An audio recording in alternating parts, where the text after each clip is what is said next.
Okay, hello everyone. My name is Connor and I'm the Senior Operations Coordinator for IABC. I'd like to welcome you all today to today's webinar, How to Make Change Stick, a Communication First Approach. Thank you to our solution provider AppSpace for hosting this webinar with IABC. Our speakers today are Sarah Harper and Evan Helminger. I hope I pronounced that right. Before we get started, I would like to share a few reminders. During the presentation, all participants will be in listen-only mode. Throughout the presentation, if you'd like to submit Q&A, you can do so via the chat in the Zoom toolbar. If you experience any technical issues, please let me know in the chat and I can help you troubleshoot the issue. A recording of the presentation will be sent out to all registrants later this week. And with that, I'd like to turn it over to Sarah. Yeah, we'll get us started, but we're really excited for everyone to be here. So, well, thank you, everybody. Just to reiterate what Sarah said, we are so thankful that everyone here can join us today. Everybody's days are pretty busy, and we know it takes a lot to take time out of your schedule, but we feel that change management, and particularly the role internal comms plays in it, is a critical topic. So again, just thank you very much for spending the time with us. So let's get started. My name is Evan Helminger. I'm the senior manager here for knowledge management at AppSpace. My role here is to partner with customers, colleagues, collaborators, and really craft strategies and resources that drive engagement and ultimately connect people together. And I am Sarah Harper. I am the manager of professional services here at AppSpace. And my team's goal is to provide exceptional outcome-based solutions for our customers. There are a wide range of services. We do platform management, optimization, custom solutions, long-term support, and of course, we help with comms and change management. All right, so first, to get started, I have to admit, I don't love the term change management. It does sound very corporate and something that you would maybe pull off the shelf when you need it and pack it away when you don't. But change is personal, right? It's ubiquitous. And it's constant at any scale, from the gradual accumulation of professional experience, for example, to the huge challenges pretty much all organizations have to adapt to.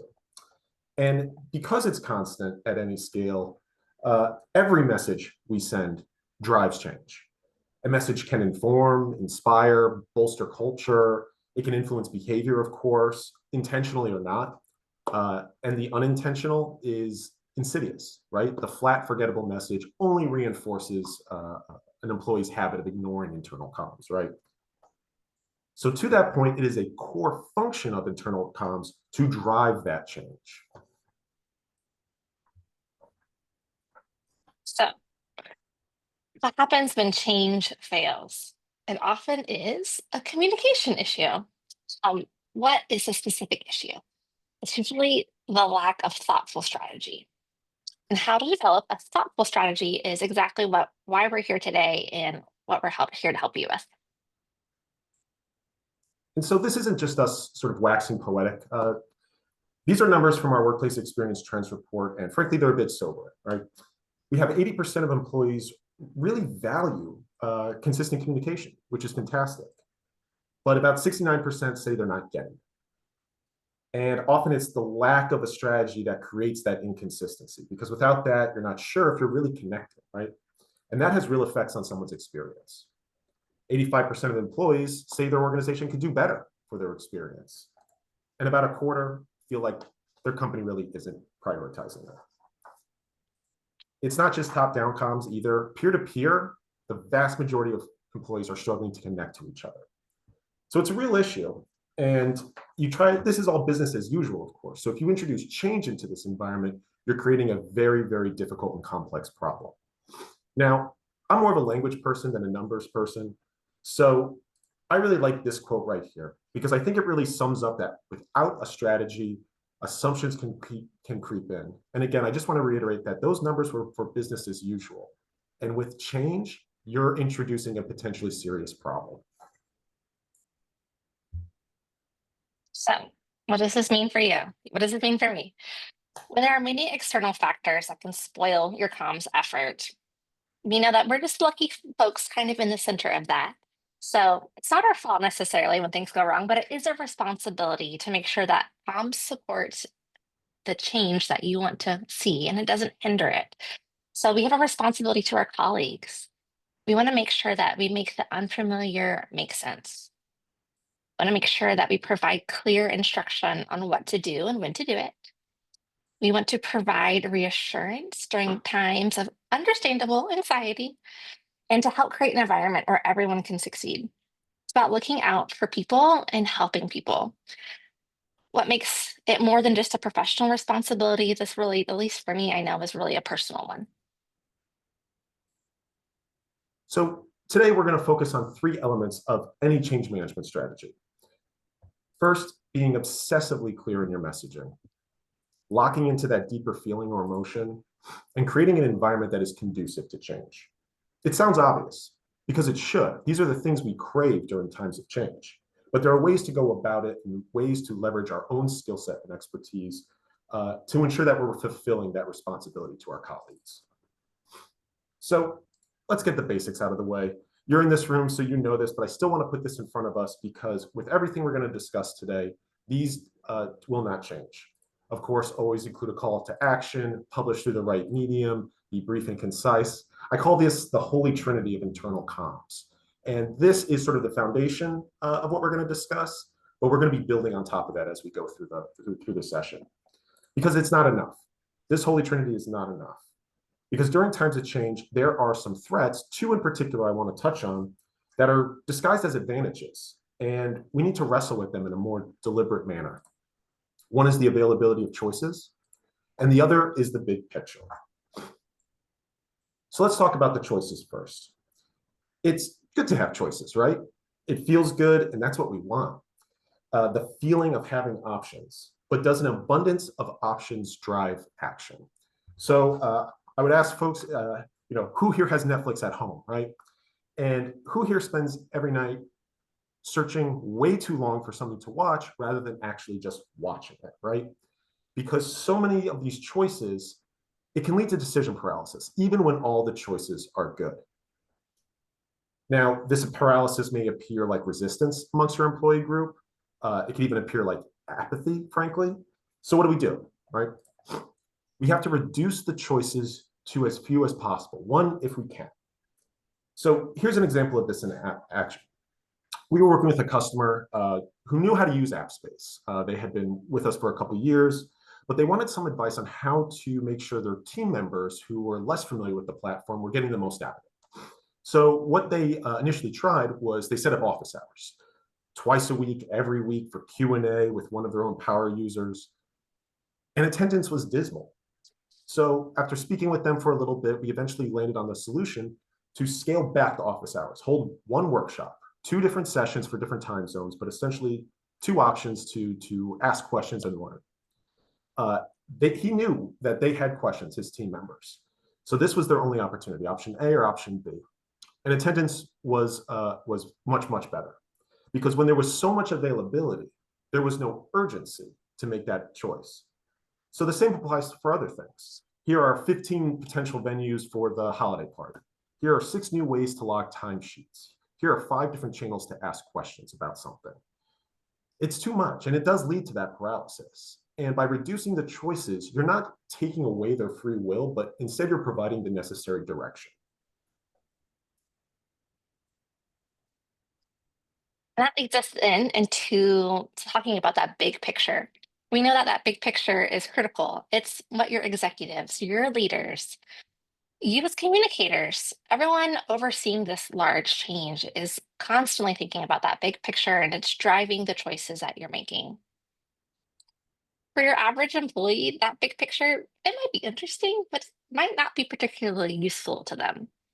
So, if our mission is to influence behavior, what do we need to communicate to employees so they make the change?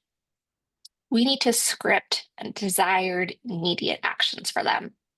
And I say script because we have to be clear. It's not about saying, log in and check out the new system today. What am I logging into? What am I supposed to do? And then I'm still thinking, is there a timeline that I need to adhere to? So instead, we need to detail each action step the employee needs and add a small hint of context that leads back to that big picture. So, for example, instead, I would say log into AppSpace, click on your profile picture in the upper right, complete your user profile today. We'll be better able to connect with you when we see your photo. This is clear, focused direction. It eliminates confusion about what to do.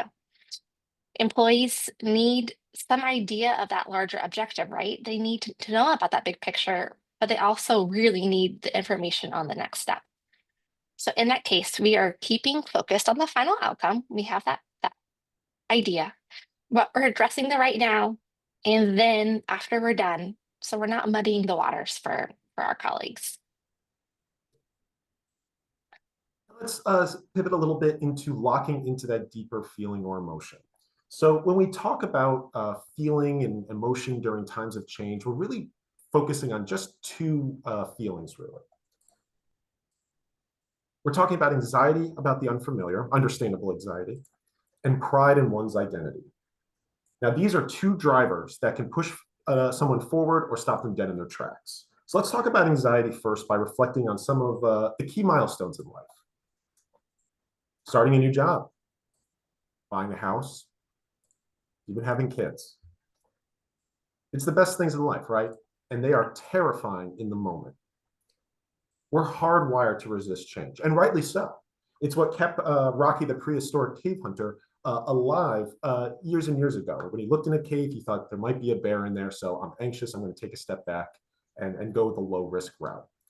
But with change, we need to kind of tackle that anxiety head on. And how do we do that? We shrink that bear down to a buck. We shrink that desired behavior down to just one small step. This is something that works in tandem with scripting the next step, as Sarah just pointed out.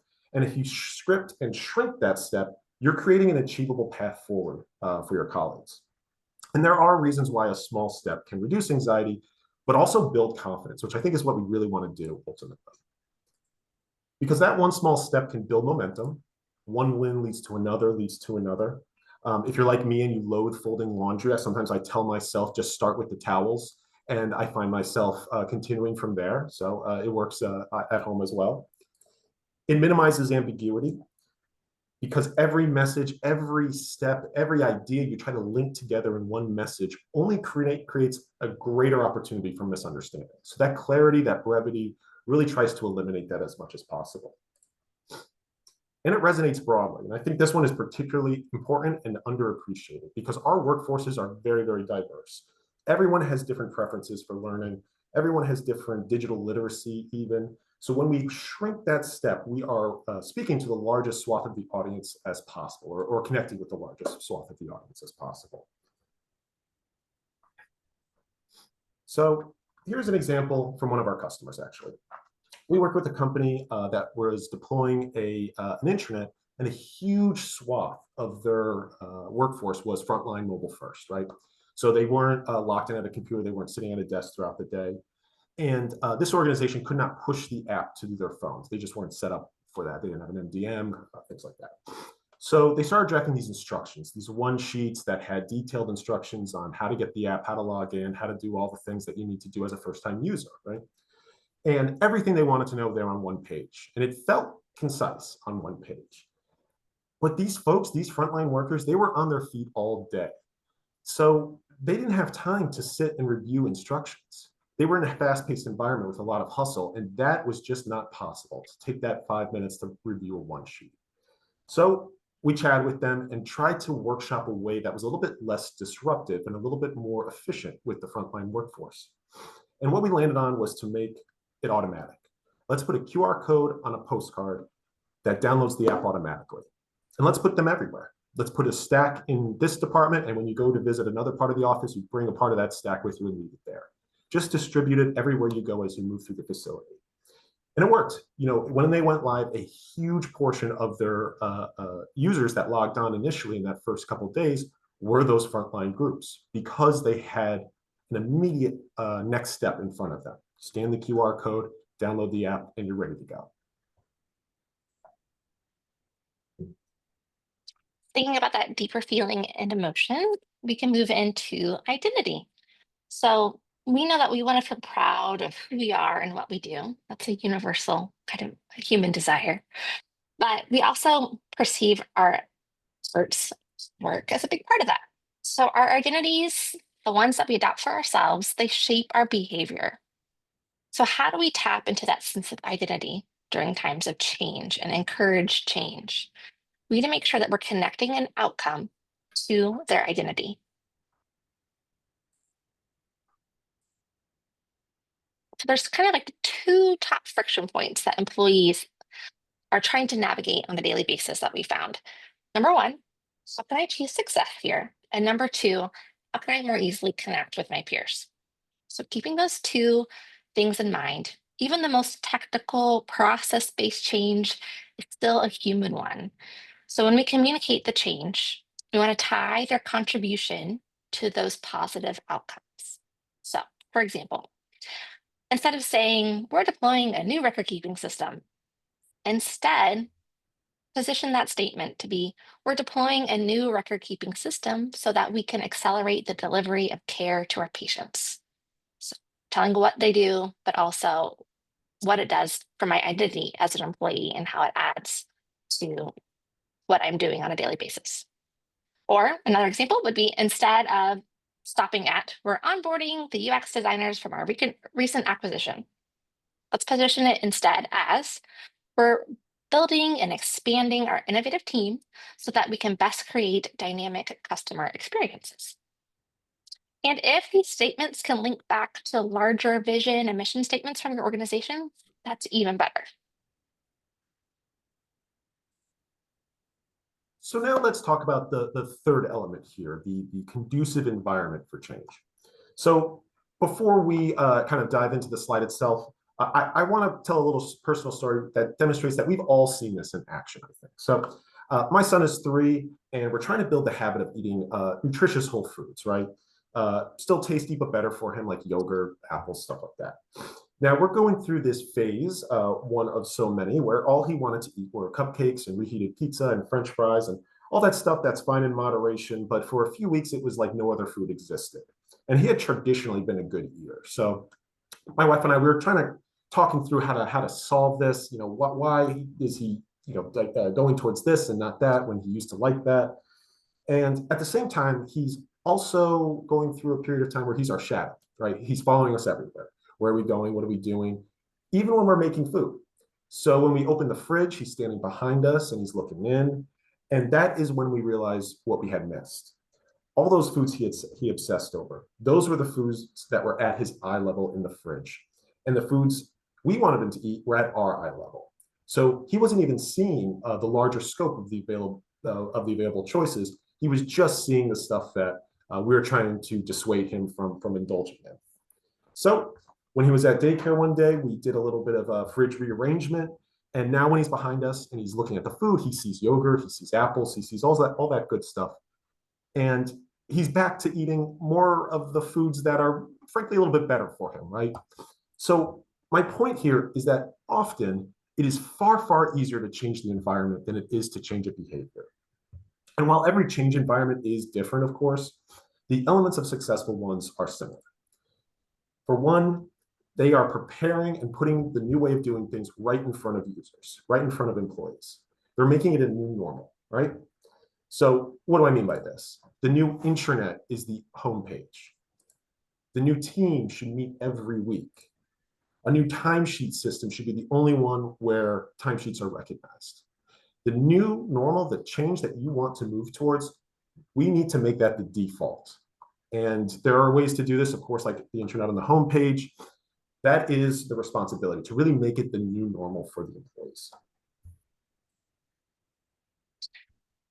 So what role do we play in this environmental change? How do we promote that new normal?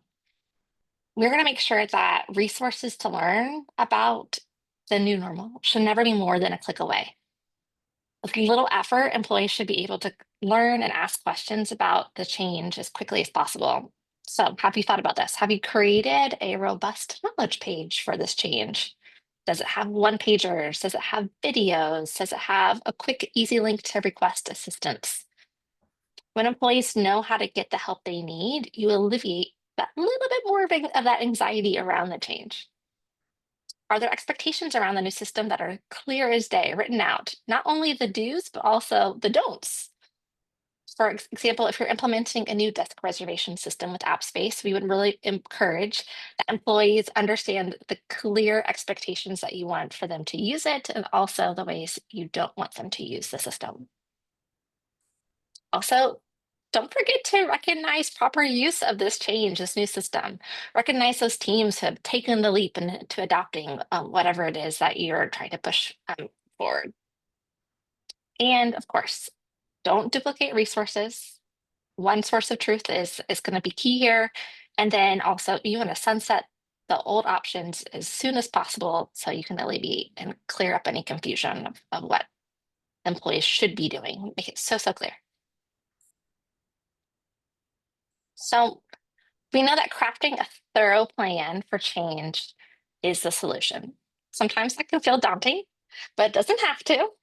And this is where I know that we can definitely help from AppSpace. Our professional service team is here to ensure that our customers reach their strategic goals, whether it's a detailed playbook for the comms team to do onboarding for regional publishers for digital signage, whether it's go live email templates, customized education videos for space reservation launch, or maybe you're looking for a gamification plan to drive your employees to your new internet.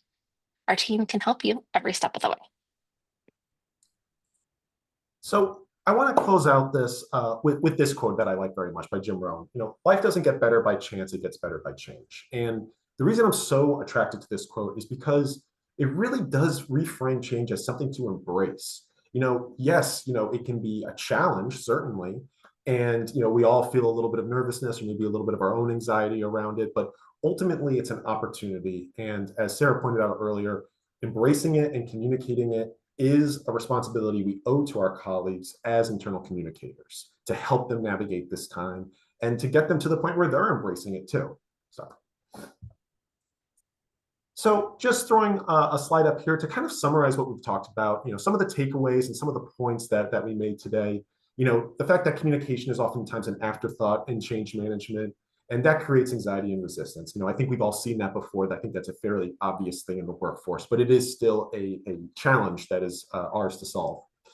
And then leveraging that communication first strategy to solve it, right? So we're looking at clarity, emotion, and the environment, and really treating internal comms as a key part of that change management strategy and not something supplemental that's bolted on separately once the processes are sorted out. There's a couple benefits here that we've already discussed. Of course, increased trust, increased buy-in, reduced anxiety, and faster adoption of new behaviors. I think all those overlap tremendously, of course.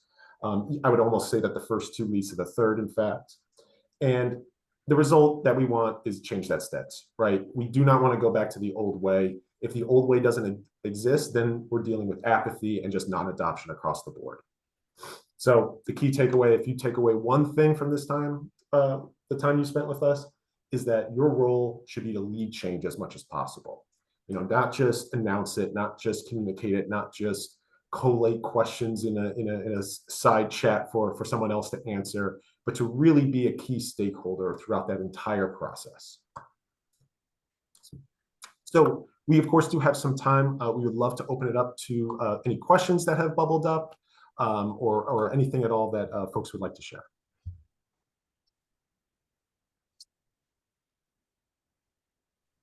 It looks like we have a question in the chat. Is it the same plan for one-off changes as for constant states of change? I could take that, Sarah, if you'd like. Yeah, sure. Go ahead. Yes, I would say so, because one-off change or constant states of change, there does still need to be, for example, an immense level of clarity around what is going on. And maybe even more so if you're in a state of constant change, because what are the priorities today may be the priorities tomorrow, and how you communicate and articulate the desired actions and the final outcome, and of course, how you assuage those anxieties, because a constant state of change, a constant state of significant change undoubtedly creates anxiety, right? So we have to always keep that in mind. And a one-off change, because it is not business as usual, getting them into the change mindset is its own sort of sub-change that needs to be managed thoughtfully. Thank you. What tactics do you recommend to bring naysayers on board? I can start that one. I definitely feel that someone is a naysayer secretly because they have some kind of fear or anxiety around the change. So if we can spend some time asking some questions about why they feel, hesitancy around something, you can learn a lot. And you can then figure out, okay, I need to position it this way to alleviate their fear, alleviate their anxiety. And that will often kind of bring them around. So there's usually a reason why someone is a naysayer, and we just have to ask more questions, dig a little bit deeper, and then make a plan from there to help alleviate their anxiety to then make it a positive instead of a negative. And just to add to that, it depends also at what role that naysayer is. So if True. it is someone who is an IT leader, for example, and they're kind of resistant to a new intranet or something along those lines, that is a great opportunity for us to bring them in as a stakeholder. So Mhm. clearly they're not seeing the value of the new intranet, or they need their systems integrated with the new intranet. All that should be included in the larger strategy. So really pulling them in and understanding, like, maybe their use case, their needs are just not being considered.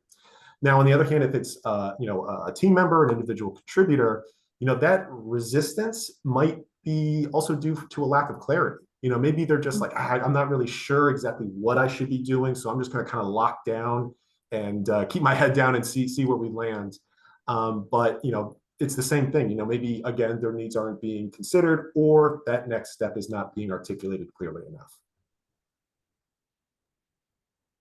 Thank you. Heather asks, our company has a change management group that is separate from our strategic communications group. We work well together, but any advice for maximizing the relationship so we're by being more efficient, effective and efficient? I can take So that unless you want to take it. yeah, no, go for it. Thank you. So that is really interesting. I have not really encountered that before, but I think that's a really interesting way to kind of organize the work. I think the fact that you're already collaborating together is like the bedrock for how you operate going forward. Yeah. I'm going to dangerously assume that maybe their change management, their responsibility is a little bit more around managing the processes, and yours is, of course, communicating around them. I would ask, do you have recurring weekly syncs even? Do you have insight into what their processes are, what their timelines are, and do they have insight into your own publishing schedule? So I think further aligning your work with theirs on a agreed upon timeline is a great way to kind of intertwine a lot of your efforts and ultimately create a situation where the sum is greater than the parts. How can we continue to take this approach when we have multiple changes to communicate? I think this question ties well into Evan's answer when it comes to timelines. Um, Being really deliberate when you have multiple things that are changing at time is about scoping out your timeline. And when we come to a content calendar, presenting the information, so you're not all presenting all the changes on Friday. That's very overwhelming. People cannot consume that and get that all into their mind, versus making sure that, okay, I have 3 changes that are happening right now. I'm going to talk about this one on Monday, this one on Wednesday, this one on Friday. I have my end dates. I'm working backwards from the actual go live launch date of that to make sure I've had plenty of time to kind of trickle out the information. So it really is. I always start from. I make a timeline from when I know I have to go live. I work my way backwards, and I figure out how much time can I extend this to make people as comfortable as possible, to give them all the knowledge they need to really understand that. So trying to look at that timeline and use your content calendars. They are your friend when it comes to multiple things happening at the same time. One thing I'll add there is, with multiple changes, if you have multiple owners or stakeholders, you are in a unique position where you can have insight into different simultaneous change efforts that maybe those folks who are owning those change efforts, they don't see each other.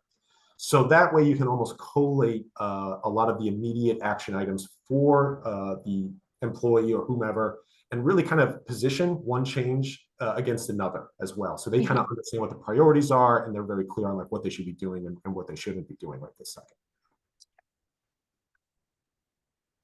Okay. What do you recommend to help senior management understand the importance of communication? There's no strategy, so I struggle with moving forward with any initiatives. Please help.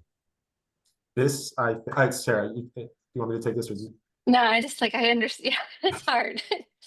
My empathy for a second there. Yeah. yeah, this is sort of the ubiquitous challenge, and I think anybody who has ever worked as an internal communicator or with internal communicators, this is like I said, very much ubiquitous. I think at the same time, if you are leading in the internal comms space, there is a responsibility, I would say, to almost be consistently promoting the value that you bring.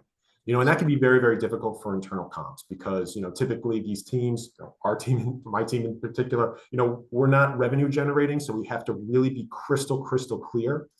And something that we've seen some communication teams do that has been effective in at least starting to sway senior management. I know sometimes senior leaders can be a little bit stubborn, perhaps, is to really take a look at your company strategy.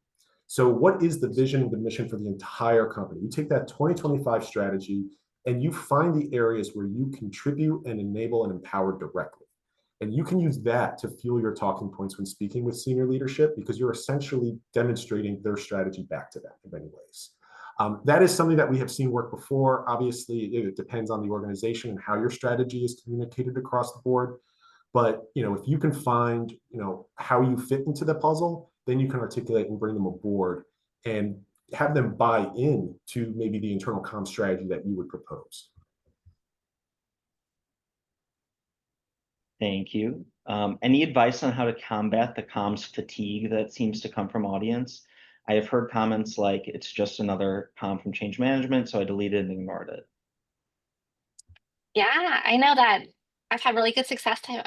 Current customers, they've been giving me some great ideas about.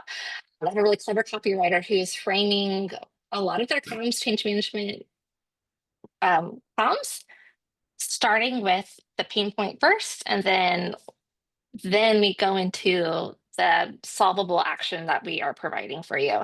So it's very much of like, has this been bothering you? Great. This is the new thing that's coming to solve this for you. We know we heard the customer survey say that this was a problem on a daily basis. Here's your new thing. So really promoting the not just like here, this is a new change, this is how to make your life better, but reminding them of like the pain point and then providing the nice solution is a little more of like a little more of a tease and a little more of a emotional connection is drawn and it's not just another email that says new change coming soon that you're like, okay, I'll figure that out later. It's more like, oh, you're solving my problems. And it draws them in a little bit more. I don't have any other ideas for helping with fatigue. Yeah, I think that's spot on. I mean, really leading with the pain point because if it is like an email, right, they're going to read the subject and delete it. Okay, well, what if the subject is something that is bothering them that second? That is a way to kind of hook them a little bit more. Not say it would always be successful. Some people are just Yeah. anti-email. That's a separate issue, I suppose. But with that language, we can kind of put the problem and by extension, the value that the change will bring right back in front of them. So timed out, yeah, that scheduling also is helpful there with fatigue. Just trying to make sure things are evenly spaced might help a little bit. Okay, thank you. How do you win over employees who have weathered a prior failure or failed change initiative?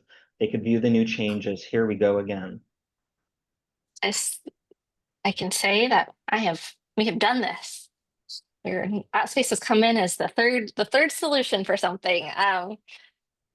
It really is positioning the solution as this is simple.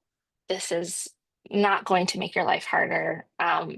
We heard you that these two things failed and we are fixing it. It's really been and making it again. So trying to make things as simple as possible. So that it's successful. So I don't have any other, I know for space for us especially this is something that we deal with a lot. Yeah, I mean, I think if a change effort fails, ideally there should be like a post-mortem or something like that. Like we should assess and look back and understand why it failed. And then, once you have those like core reasons, being transparent about it, if you're able to, like with your employees saying, we know this last effort didn't work. It didn't work for A, B, and C, as you have shared via your feedback. We're going to try this because this addresses the reasons the last option failed. Almost using the new effort, the new change as really the result and the counterpoint to the failure of the past. So Yeah, it's like that audience-driven content almost is basically what you're trying to get at. They're generating what the questions that and the things that you need to answer and solve for them. So yeah, don't be afraid to ask. You might not always want to answer, but at least you know what you're working with. Okay, I have a question. What's your advice for me as a communicator working on a project when features of the new platform keep changing and the timeline for launch keeps changing, making it difficult to provide the organization with updates so you don't lose credibility when deliverables are not met? I can take this one because Yes. this is something I deal with pretty much every day nowadays. It really depends, or not doesn't depend. I would say that the best thing that you could probably do is to build your alliances with the folks who are actually, building the platform, working in the platform. If you're working with a product team and you're frustrated that the dates keep changing, make that product team your best friend, so that if the dates change, you are not caught flat-footed. You know what they know when they know it, and you're able to craft that messaging and kind of get out ahead of it rather than kind of being in more of a reactive place. So I think that is a good example of really like make product managers, make developers and engineers, they're your best friends if that is your chief challenge. So. And in that one of those situations too, where I often under promise and then like over deliver is my goal here. And sometimes you just end up delivering, and that's okay. But just really giving yourself more time than you think is needed is a great time. The thing right here, but just being like, someone said it's going to come to you in 3 days, but say, hey, in 2 weeks we'll know for sure. And even with the pushback, just try to give yourself some space and breathing room to make sure all your ducks in a row before you have to go live. So if you can.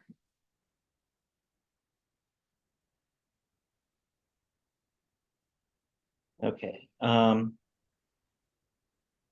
I need to show leadership that our communications are successfully reducing employee anxiety during a big software rollout. What's one simple way I can start measuring this emotional impact beyond just tracking the email open rates? Do you have a polling system in like your internet or something like that? That's something at the beginning of the process, on one click, 1 through 5. How do you feel about this change? 3 weeks later, 1 through 5. How do you feel about the change? Has that data change? Has that data set up? Just one click is very actionable. Make it somewhere high visibility. That can be a really strong statistic to show that you're doing your job well, and also help know that like, okay, I'm being effective. So, and if you don't have the ability to just kind of offer like one quick sort of sentiment gauge, I can almost guarantee that everybody here is either a Microsoft or a Google shop. So you have Microsoft Forms and Google Forms as well, so that you are able to solicit anonymous feedback and really understand, okay, what's working, what's not working, and here's the general mood about this. And then you could do that again and track over time as well. So. Okay, with so many digital channels, how do we ensure message consistency and obsessive clarity without creating message fatigue for our employees?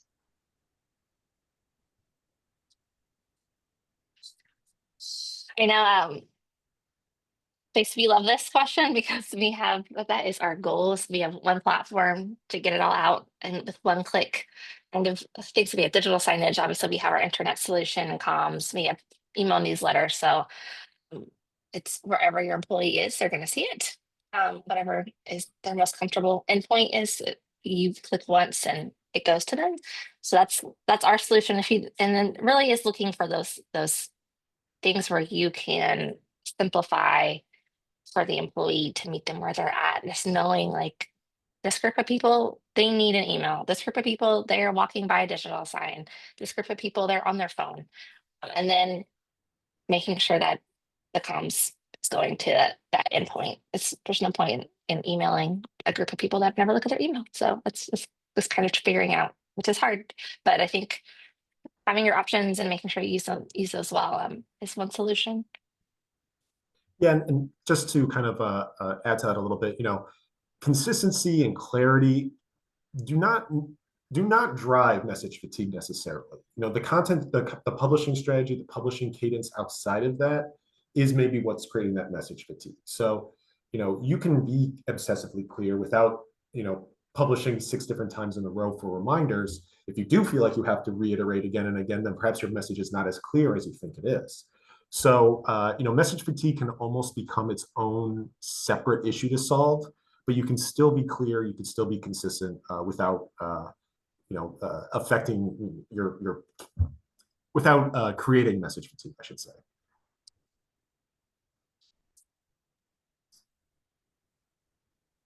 Thank you. I'm trying to make our new intranet the single source of truth for a project, but our IT team is reluctant to make it the default homepage.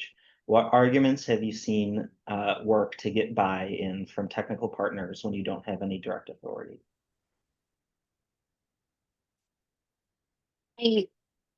I would go to IT and really try to dig into why they what's the current homepage? Why is it the current homepage? And then from there, that will make your life a little bit easier of like trying to position the internet as the homepage.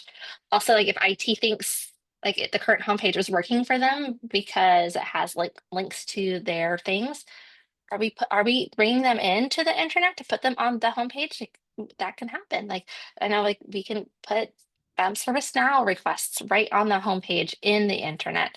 So we're solving everyone's problem at once. So maybe yeah, figuring out what's the current homepage, why do they feel that that is the best solution, and then trying to fold those requirements into your internet would help bring them in and help bring them onto the internet train of changing that.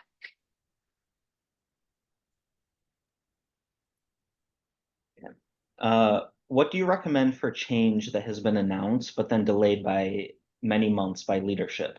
It has led to a lot of anxiety with few answers from leadership. I could take that one. I think if you are able to communicate the reason why it's delayed and being very, very clear about, the benefit of waiting a little bit longer, that can absolutely be the way to go, because we have seen situations where, actually at our own company, where we're switching over to a different platform for some back-end software, for back-end requirement and things like that. And we had to put it on pause for a number of reasons. The internal comms team was very, very clear why we put it on hold. And it kind of put everybody on ice for a little bit until like the reason it was delayed could get resolved. So as much as your culture will allow that transparency and clarity around the reasoning and kind of repositioning it as, there's a benefit to waiting a little bit longer. If you're able to do that, then absolutely, I think that's the right way to go. Okay, how are companies leveraging AI to support change initiatives? Similarly, how can you reassure employees who are concerned about changes brought by AI? Want to take this one, Sarah? Yeah, I think for example, at AppSpace, I know we're always trying to move forward not only AI in our platform, but also in our work processes and things like that. And it's positioning AI, especially from the comms perspective of AI is great, but you are still the brain that has to make it work from the comms perspective. You are still the one that has the strategy. So it's a great tool to help you do your strategy well, but you still have to have someone who has the big picture goal and the mission and the vision statement and has all the little details to put in there to make it work for you and to help save you time and things like that. And that helps me with like concerns over job losses and things like that is like you are the one that uses the AI as an important tool. It's not necessarily doing my job, it's helping me be more efficient and have more time to refine my comms because it gave me an outline. Now I can refine it and I don't have to do the outline part. So just kind of thinking about how that's positioned and how you, I don't know, Evan, do you have other AI thoughts? I mean, you're Yeah, the well, writer, you have a lot more I too. think you kind of like hit the nail on the head. Like really being clear in the way you position AI, it is a tool. And I know sometimes it can have this shroud of, kind of uh, like a riskiness to it. And I think that's only exacerbated by the fact that the interface is meant to mimic human language. But at the end of the day, that's just the interface. It really is just a tool that is being either used or not used. So, if you are, at a construction site and there's a more efficient tool to help you build a house, you're going to use it. It's not a threat to you necessarily, but you have almost a responsibility to harness it as much as your company's information security policies would allow. So.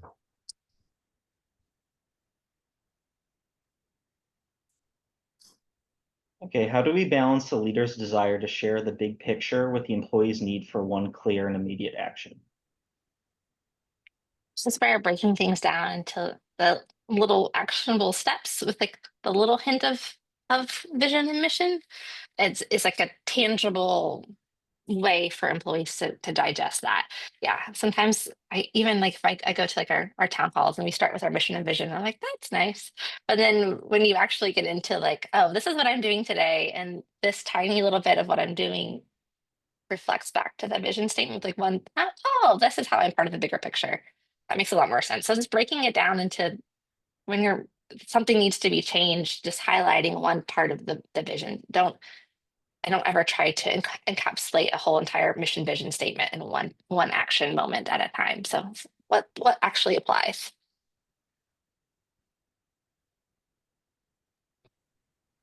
Thank you.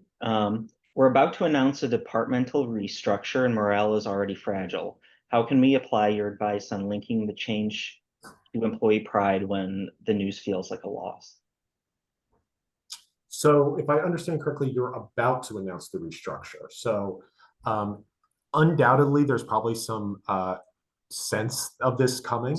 And again, I would almost lean into the transparency around it, but also really lean into the expected benefits of the restructuring. Now, you can have a department restructure where you have the same headcount before and after, which is one way to manage things, because then you really are reshaping a team to be better built for the future. Great. There may be a department restructure where headcount is going to change significantly, or maybe just a little bit. That is obviously a much thornier issue, and you have to be even more transparent around it. And don't phrase it as if someone is involuntarily leaves the company, that, oh, okay, now we're better without them. It's not that at all. It's the system that a business really is just better built now for generating the value for everybody who's a part of it. So yes, you have to be absolutely delicate, lean into those benefits, and be as transparent as possible as much as you can. And maybe don't, if you're about to announce it, like if people are getting whispers of that already, get out ahead of it. Like if you're able to accelerate the announcement so that the rumor mill isn't churning for days and days, I think that would probably be a better option. So. Thank you. Looks like that's all the questions we had. We did get a question earlier asking you and Sarah and Evan if you could share your contact information, or if you have an email that you could share with everyone. Yeah, absolutely. I think if there's any sort of follow-up to the webinar, we can include it in that. It's first name, initial, last name at appspace.com. So, but we can share it. Yeah. Okay, awesome. Does anyone have any last minute questions? Or Sarah and Evan, do you have any closing thoughts? I mean, for me, just going back to that quote I shared earlier, change can be something to embrace. And, we are hardwired to feel anxious. We are really hardwired to underestimate our own adaptability. So, trust yourself, trust your expertise, trust your teams, and really, really treat this as the human responsibility that it is. Great questions, really great conversation. So thank you. Yeah, thank you. Yeah, thank you so much, Sarah and Evan, for providing this learning opportunity for us, and for AppSpace for hosting this webinar with IABC. Recording of today's presentation will be available in the IABC On Demand. If you have suggestions for future educational content, please let us know by completing the survey that'll go out after this webinar. Thank you to the attendees for joining us, and I hope everyone has an awesome day. Thank you.